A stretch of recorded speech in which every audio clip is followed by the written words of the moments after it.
Hello, everybody, and welcome to another episode in our WCW What If series in TEW 2020. I, of course, am CR Daredevil, and it is officially the first week of 1998 in game, which means that it's the debut of Thunder happening this week. 2 weekly television shows for WCW: Nitro on Mondays, Thunder on Fridays.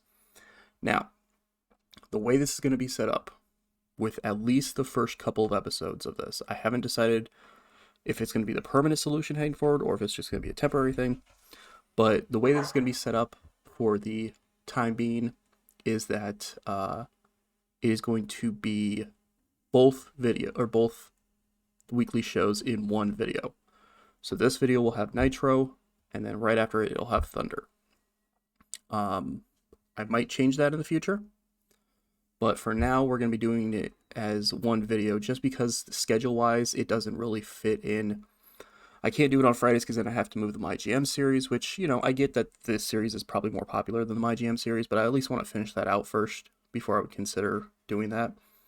And maybe when we finish out the MyGM series, then maybe I would consider going and doing Thunder as its own video on Fridays, but nevertheless, for now, this is how it's going to be.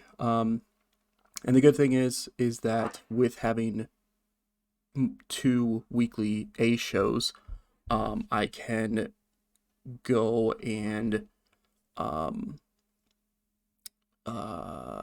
spacing on my wording here. I can have less segments on the shows. So, because in previous ones we've had like 15 to 20 some segments for Nitros and all that stuff because I wanted to get as many people in and as many storylines in. Whereas now that I have 2 weekly shows, I can space them out. So I can cover, a storyline on Nitro, and then, I have Thunder to cover like other storylines. So it's one of those things that I can make it, I can make it work so I can have less segments and go from there. So, but that's going to be enough of that random explaining. We have Nitro on our hands. It is, of course, the nights after Starrcade, 1997, which saw a couple of new champions in WCW, which we will kind of have a little bit of a covering of here today. I gotta imagine that the match portion wise of this Nitro will be a little rough because we do have a lot of people who are fatigued from Starrcade the night before.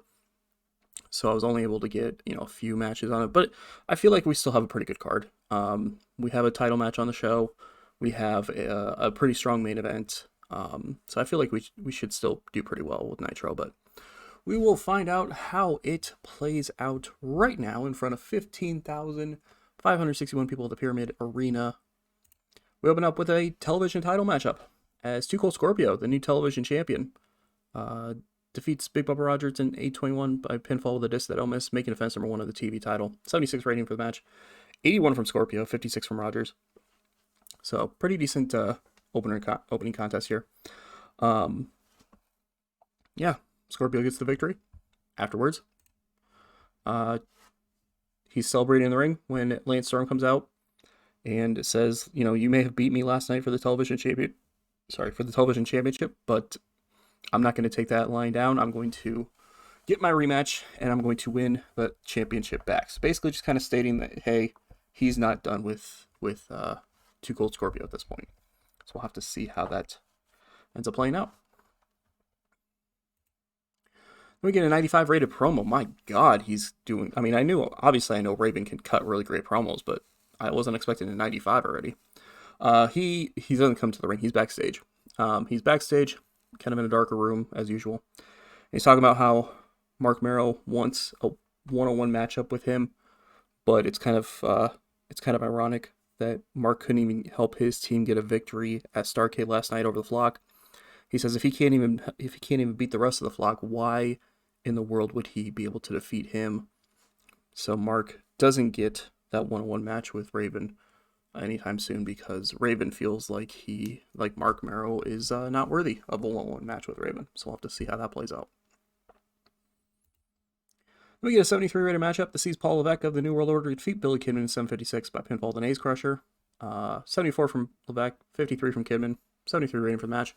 Just kind of a way to feature some of our younger, lesser used talents on the show. Paul Levesque hasn't had a whole lot going for him since he lost the WCW or the United States Championship. Outside of just being, a member of the New World Order. So I kind of wanted to get him a victory here. I have some minor storyline stuff planned for him heading forward, but I wanted to get him a victory. It is kind of ironic on the show, by the way, that Thunder was kind of being introduced as like an alternative to Nitro and not having to deal with the old mentality of Piper and Flair and all that stuff over. And so it's kind of being introduced a little bit like a show that the New World Order was going to be on, and then there's 2 New World Order matches here tonight. But nevertheless, Paul Levesque with a victory here over Billy Kidman. Good victory for him. And it gives Kidman a chance to, to work against a more established talent in WCW at the time. Then after that, we get a 92 rated segment because Jericho is very poor when trying to improvise dialogue, apparently. He comes out to the ring, and he kind of laughs about the fact that Alex Wright thought he could try to stop him last night at Starrcade. He kind of laughs about it, says that he is better than Alex Wright, and that he gets it. He gets what Alex Wright was trying to do. It wasn't too long ago that Jericho had to move up the card himself. But the difference between Chris Jericho and Alex Wright is that Chris Jericho is a rock star. Chris Jericho is an icon. Chris Jericho is the Ayatollah of rock and roll. He is way better than Alex Wright could ever hope to be. Just like he is way better than anybody else in this company could ever hope to be. 92 rating. We'll have to see where things go from there. Then we just get a basic little promo here from PG-13, JC Ice and Wolfie D. There's kind of, it's kind of a little bit of a, I don't want to say introductory promo because, they've had a couple of Saturday night stuff, but this is kind of their first time on like Nitro. So it's just kind of them like being, it's kind of a little bit of a highlight package of their career so far. And then just them talking about adding some flavor to the tag team division here in WCW. Got a 52 rating. We have a tag team matchup, gets 67 as Ron Simmons and Rocky Maivia defeat the Caribbean Express in 8:55 when Simmons pins Miguel Perez Jr. with the Dominator. 65 from Simmons, 59 from Jesus, 58 from Miguel Perez, and 43 from Rocky Maivia, who's still trying to keep up with everyone. He's still the weak link. But this got a 67, which isn't too bad. As the Caribbean Express making their Nitro debut, I believe. But they were not able to get the job done against Simmons and Maivia, who are still kind of still there as a tag team. We'll have to see if they end up helping out Scorpio in that feud with Team Canada still or not.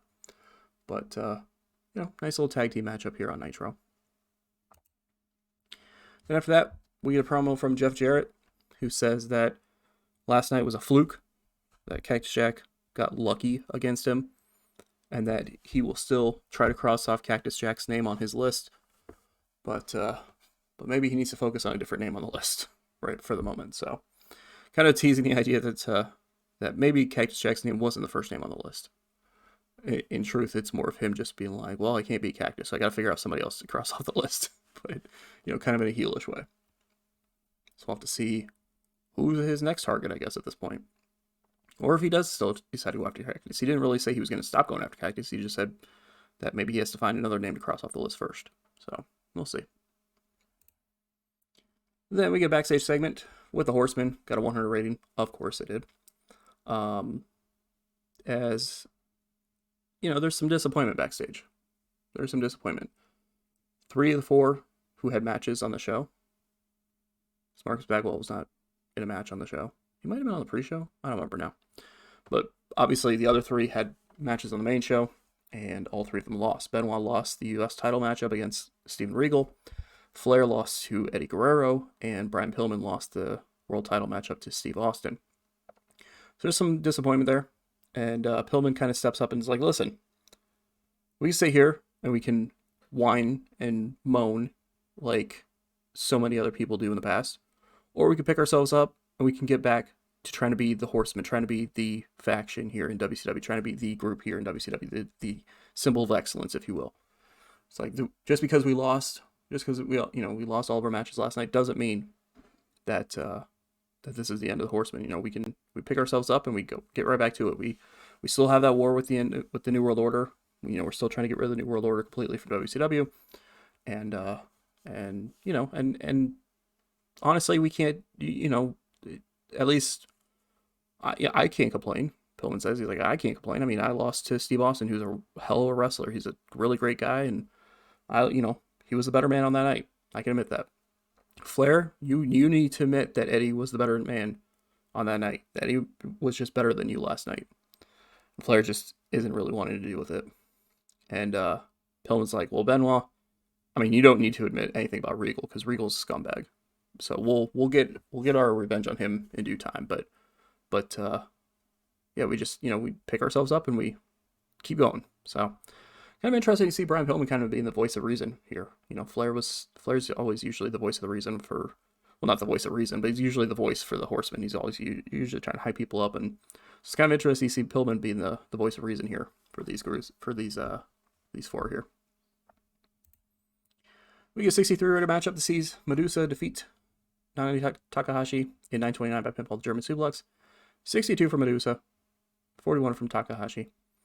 Yeah, nice little women's matchup that doesn't feature Miyu Miyazaki or Megumi Kudo in it. So interesting stuff there. But the commentators are kind of talking about the issues between Medusa and the new women's world champion, Otaki. Kind of talking about how they may end up having a match in the near future, but we'll have to see what ends up happening with that. These two actually had great chemistry too, so that's good to see. Yeah, really good rating for a women's matchup here on Nitro. That's one thing that's going to be beneficial as well with having Nitro and Thunder, is that we're going to be able to try to really start building up the women's division a little bit more as well, because I feel like WWF definitely has that over us right now. They're in way better match ratings because they've been building up their entire division a little bit more. Then we get Eddie Guerrero. He has an interview with Jamie Okerlund, basically just kind of talking about how he defeated Ric Flair last night at Starrcade. He got a little bit of revenge on the Horsemen. He knows it was the whole group that kind of took him out, but Flair was kind of the main cause of it, so he got his revenge on Flair. And he says he knows that the two are 1-1 against each other in singles competition, so at some point they'll have their they'll rematch. But for the time being, he wants to move on. He wants to talk about Steven Regal, who a few weeks ago did hit him in the back of the head with the United States Championship. This brings out Steven Regal, who kind of laughs about the fact that Eddie wants to be a part. Eddie wants to sully, to kind of sully his name or whatever. Kind of, how dare he speak the name of Steven Regal and all that kind of stuff. And there's a back and forth between the two, but they don't actually come to blows, as kind of teasing the idea that eventually we're going to get a U.S. title match between these two. We'll have to see what happens. But 100 rating here, really good stuff there. Then after that, we get a Dustin Rhodes promo that also gets 100 rating, as Dustin Rhodes just kind of says, he's glad. He's like, finally, I got Booker T off my back. I don't have to deal with him anymore. Now I can move on to bigger and better things, including getting that WCW World Heavyweight Championship around my waist in the near future, with the World War III title shot. He says 1998 is going to be the year of the natural Dustin Rhodes, and whether you boo him or not, he will be, by the end of the year, he will be the WCW World Heavyweight Champion. 100 rating. Really good stuff here. And then after that, in the main event, Bret Hart goes out there and just absolutely kills it, as expected. In a good matchup, Bret Hart defeats Rick Martel in 11:43 by pinfall, the victory roll. 93 rating for the match. 96 from Bret Hart, 59 from Rick Martel. Bret just trying to get a little bit of momentum back on his side after losing to Dean Malenko last night at Starrcade. He was expressing some thoughts after Starrcade, or during Starrcade, or kind of saying, maybe he's lost a step or something like that, or, kind of expressing a little bit of disappointment, but he's able to get some momentum back on his side and get a victory here on Nitro over Rick Martel. So, pretty good stuff there. It is not the final segment of the night, though. This was our main event match, but it was not the final segment of the night, because the final segment of the night is Steve Austin coming out, the WCW World Heavyweight Champion, coming out to cut a promo, which gets a 99 rating. Hell yeah. As Austin comes out and, talks about being the WCW World Heavyweight Champion, says that he had one hell of a fight with Brian Pillman last night at Starrcade, but he was able to be the better man on that night. He says he would gladly grant Pillman another title match in the future, but for now he's wanting to find out who's next. He wants to see who's going to challenge him next. And of course, as it is in wrestling, whenever you say who's going to challenge him next, 9 times out of 10, you're going to get attacked by somebody who wants to challenge you next. As out of nowhere, the Giant attacks Steve Austin, chokeslams him to the mat, and stands tall with the WCW World Heavyweight Championship in his hands. So there you go. It looks like the Giant wants that world title. Of course, we've seen him kind of flirting with it for a little while now.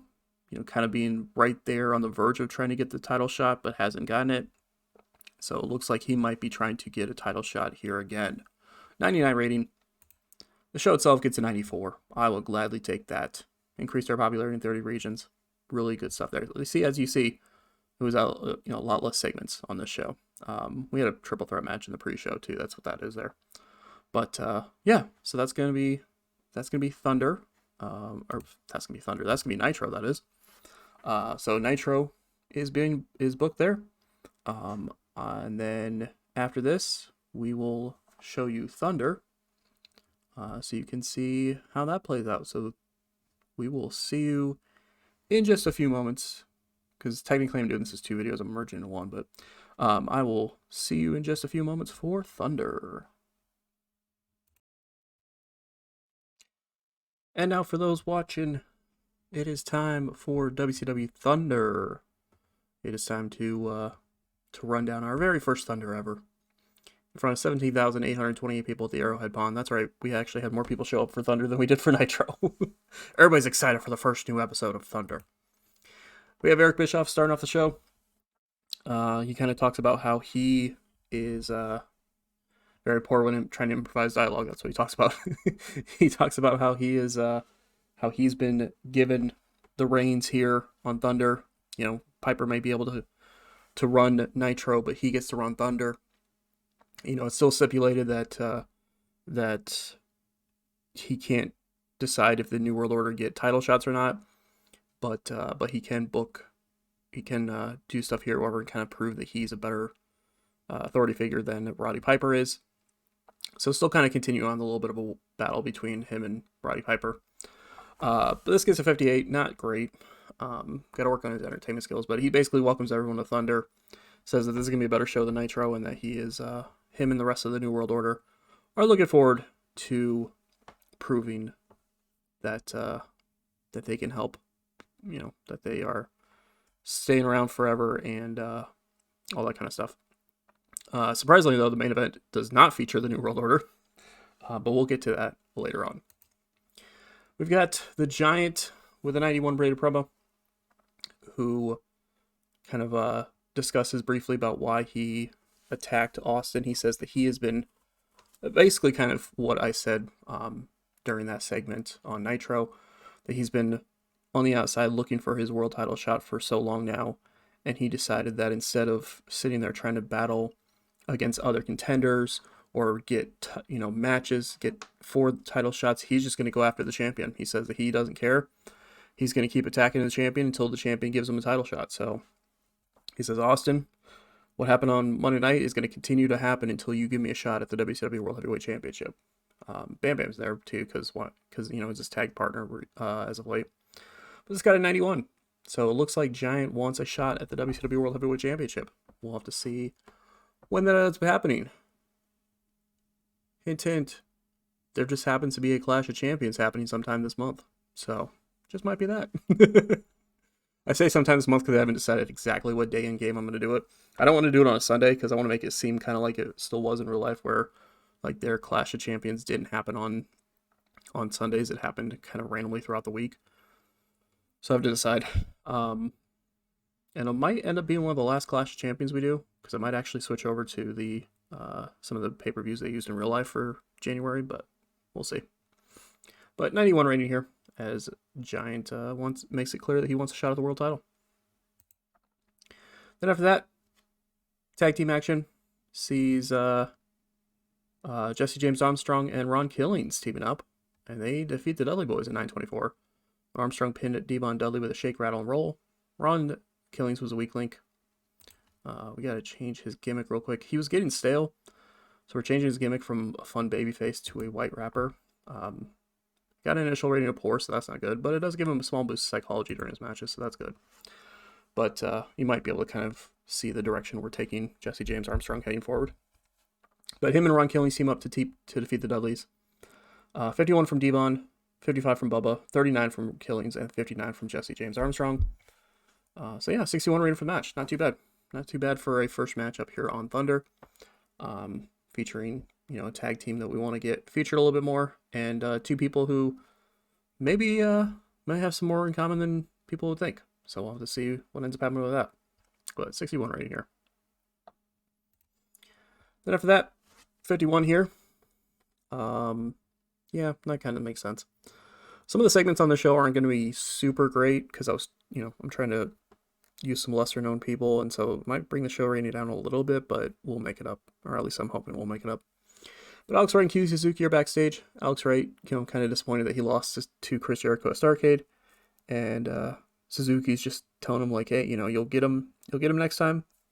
Well, I'm sure you'll be able to beat him next time, all that kind of stuff. So just kind of making it, just kind of reassuring him and trying to get his focus directed back on track here. So 51 rating. Suzuki was very underwhelming. That kind of sucks a little bit, but that's all right. 67 here, as we kind of see roughly the same thing. Not necessarily the same thing, but kind of the same thing. As we get a 67 here as Migu Mikudo. Obviously a little disappointed she lost the women's world title at Starrcade. Dean Malenko is there, kind of saying, hey, you'll get the rematch. Hopefully you'll get a rematch or for it. Even if you have to face Medusa to get it, or whoever else you have to face to get it. She's like, you've been 2-time champion. I'm sure you'll get that belt back over. And they're kind of briefly talking a little bit about like what's next to come, kind of a thing. Like Dean's kind of like, all right, I beat Bret Hart at Starrcade. That's huge for me. Now I really need to, I really want to try to focus on maybe get a world title match of my own, kind of thing. So, kind of teasing the idea that that he wants a shot at the world title. I mean, he, kind of at this point, he's moved up the ladder and kind of, it's almost been, I don't want to say handed to him, but it kind of makes sense at this point. He was a TV champion for a while. Then he was the United States champion for a while. Then he just defeated the former world champion Bret Hart on paper, on the biggest show of them all. So, I mean, it would make sense that 1998 could feature Dean Malenko fighting for and possibly winning the WCW World Heavyweight Championship. But we'll have to see when it's happening. 48 for this match. I knew I wasn't going to do that good, but I still got a 48, which isn't too bad. As Jushin Thunder Liger defeats Yoshihiro Tajiri in 7:32 by pinfall to make defense number 1 of the Cruiserweight Championship. 61 from Liger, 55 from Tajiri.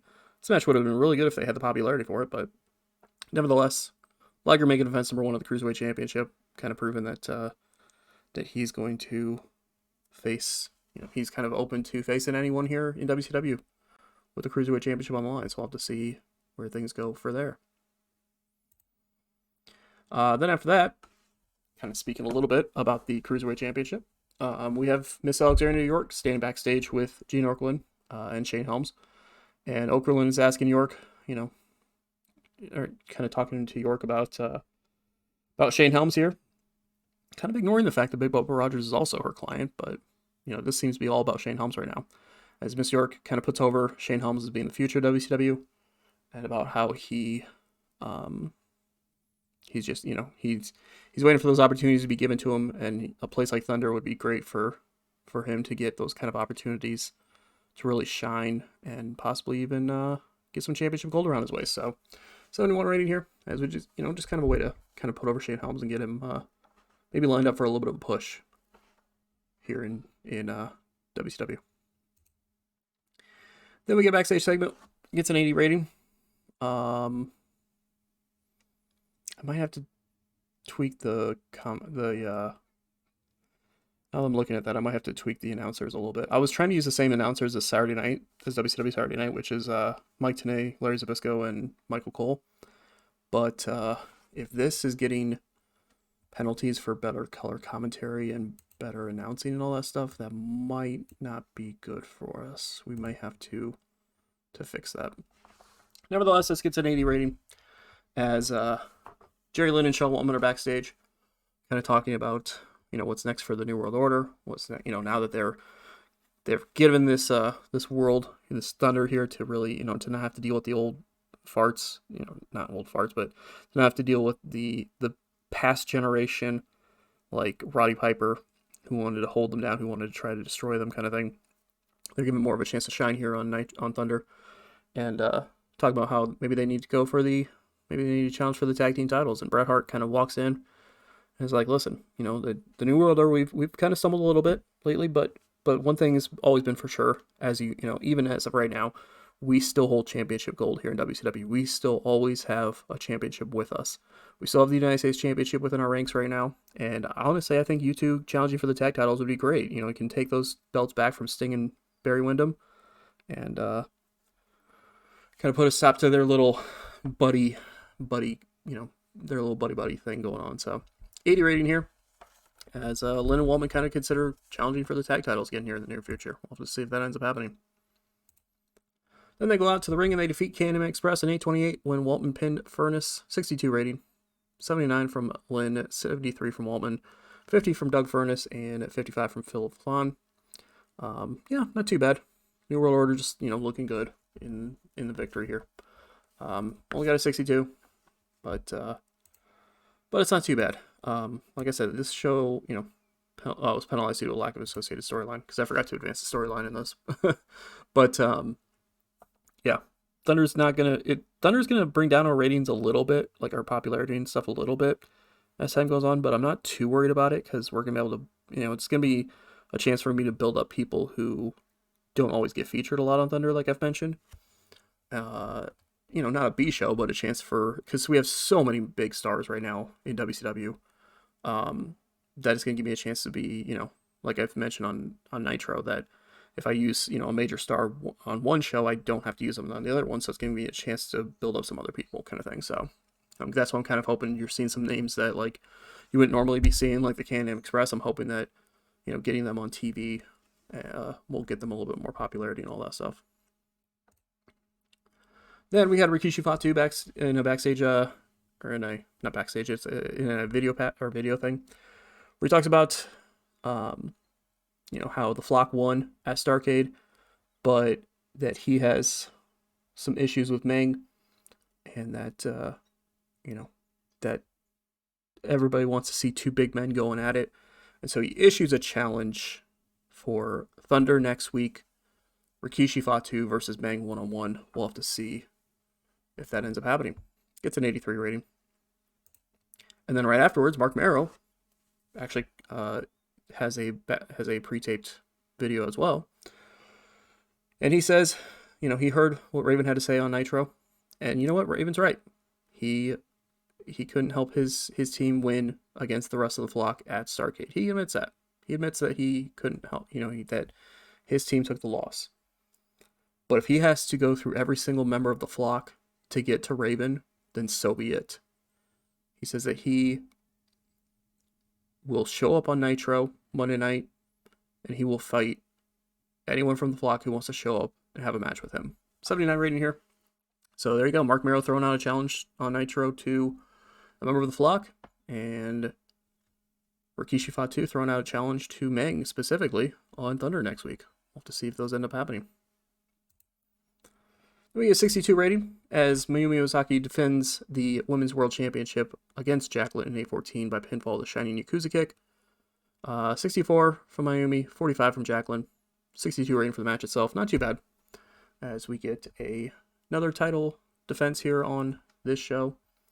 Mayumi looking good in the process. The commentator's kind of talking about the issues with Medusa and Megumi Kudo while this is happening, but we'll have to see what ends up happening. So pretty decent matchup in the women's division here. Big as 62 rating. Then we have Diamond Dallas Page. He's backstage. Actually, no, he comes out to the ring. He comes out to the ring for his. He comes out to the ring and he says that he saw what the Giant did Monday night on Nitro, and then he heard the words that the Giant had to say earlier tonight, and he's not going to put up for it. Steve Austin is his best friend. He's not going to put up for that stuff. He will take on the Giant. He'll take on Bam Bam. He'll take on whoever he has to, because he is going to come to his best friend's defense, because his best friend is the WCW World Heavyweight Champion, and he's not going to let anybody like the Giant disrespect that. So it seems like Page is throwing out some sort of challenge to the Giant. We'll have to see what ends up happening with that, but it's got an 87 rating. Really good stuff there. as Paige is wanting to come to the aid of his best friend, even though Austin may not consider Paige his best friend, but he's still coming to his defense anyway.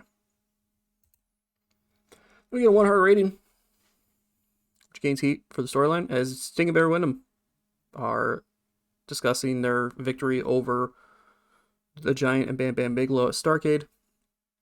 Sting says it's kind of funny that he beat that they beat the Giant. I mean, he got Bam Bam Bigelow to tap out.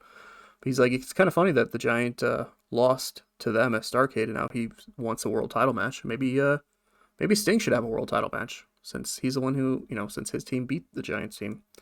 But he's not worried about that right now. He's worried about defending the tag team titles. He says he heard what the New World Order was talking about earlier. He heard, the rumors that Lynn and Waltman want a shot at the titles. And, well, he says that all they have to do is just show up. They show up for a match, and they'll have no problem defending the titles against them, or anybody else in WCW for that matter. They want to prove that they are the best tag team around. They want to prove they can still go, and they're willing to do it against anyone and everyone in WCW. So 100 rating here, as we get that.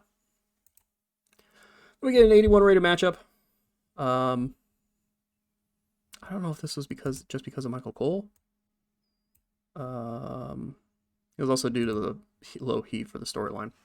That makes sense, I guess. But in the match that has a Pro Wrestling great heat, Cactus Jack defeats Kurt Hennig in the main event in 15:08 by pinfall, the double arm DDT. 76 from Kurt Hennig, 98 from Cactus Jack. 81 rating for the match itself. I was hoping for better. I'm gonna probably have to take Michael Cole off the commentary table. Maybe just leave him on Saturday night for the time being. But Cactus Jack gets the victory here. Jeff Jarrett came out and was watching from the ramp. Well, kind of more from the commentary table. He's kind of sitting at the commentary table, and just kind of watching. But didn't really get involved in the match at all. It was more like he was just kind of studying Cactus in a way, which was kind of weird. But I got an 81, so not too bad for a debut main event on Thunder, but I was hoping for better. The show itself gets an 86 rating though, so that's not bad at all. The segments definitely helped us out in this show.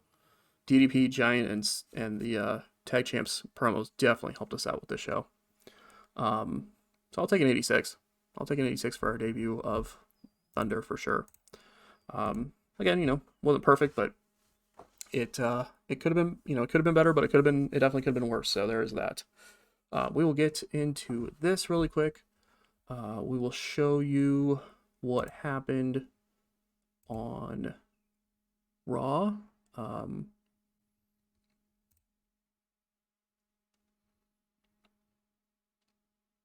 Yeah. So Raw this week got a 76 rating. Featured the main event of Psycho Sid and Scott Hall defeating Tex Slazenger and Jerry Lawler, which is certainly a match.